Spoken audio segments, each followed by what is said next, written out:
Сместување во мал групен дом е една од клучните реформи на Министерството за труд и социјална политика. Се уште се соочува со предизвици во функционирањето. Недоволно добро осмислен проект или пак изостана солидарноста на заедницата. 5 деца, поранешни штитеници на домот 11 октомври, повеќе од една година се сместени во стан на третиот кат во зградата во Скопската населба Тафталиџе, во мал групен дом, место во кое децата треба да го заменат домското сивило со ведра иднина. Но намерата за подобри услови за децата, според зборовите на соседите, сега е немир за станарите на зградата. На почетокот стварно се обидовме да воспоставиме контакт, да биде пријателски и така натаму. Дури на наша иницијатива немаше во станот теписони, беше се на плочка. Од наши собствени извори купивме и ги намонтиравме. Станарите сакаат да потенцираат дека во овој случај никој нема ништо против вакво сместување, какви што беа случаите кои претходно го привлекоа вниманието на јавноста во Тимјаник и Визбегово. Сметаме дека не соодветен изборот на сместување во оваа стамбена зграда и повеќето од станарите, особено оние кои што живеат во вертикала, сериозно и здравствено го почувствуваат на свој грб тоа.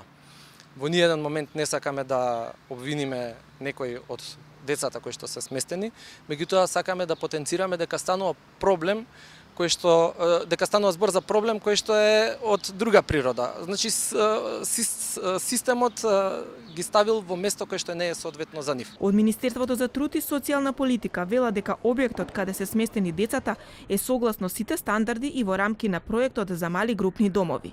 Изборот на објектот беше направен согласно пропишаните стандарди за групни домови. Ова не е единствен случај групниот дом да функционира во стан во стамбена зграда.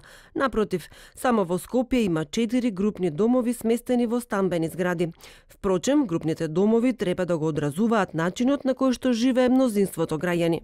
Соседите велат дека никој не ги консултирал за создавањето на овој мал дом. Ние не бевме консултиравни, само дознавме дека овде ќе биде дом за дечиња без родители. На нас тоа не ни сметаше. Единствено ни сметаше што никој не се обрати, да не свика како станари во зградата, дали од труд за социјала, и да не направи една обука и да не припреми за тоа што треба да се случи. Од Министерството велат пак дека ниту домашното, ниту меѓународното право не предвидуваат барање согласност од соседите за некое дете или лице да се насели во некоја заедница. Никој од нас не ги избира своите соседи. Напротив, Конвенцијата за правото на детето ги обврзува државите да обезбедат активно учество во заедницата на децата без родителска грижа или кои се ранливи по друга основа. Од првата детска амбасада меѓаши велат дека се запознаени со овој проблем, како и со претходните. Според нив, процесот на деинституционализација е комплексен процес кој можеби требаше со поголема кампања и едукација да се имплементира во системот. Треба да се премине од еден вид на систем на кој што сите сме биле навикнати на некој друг вид систем и во таа насока ставот на меѓаши е дека можеби премногу брзо се случува тој процес и оттаму и ваквите реакции од претходно што имавме, кога и да се случуваат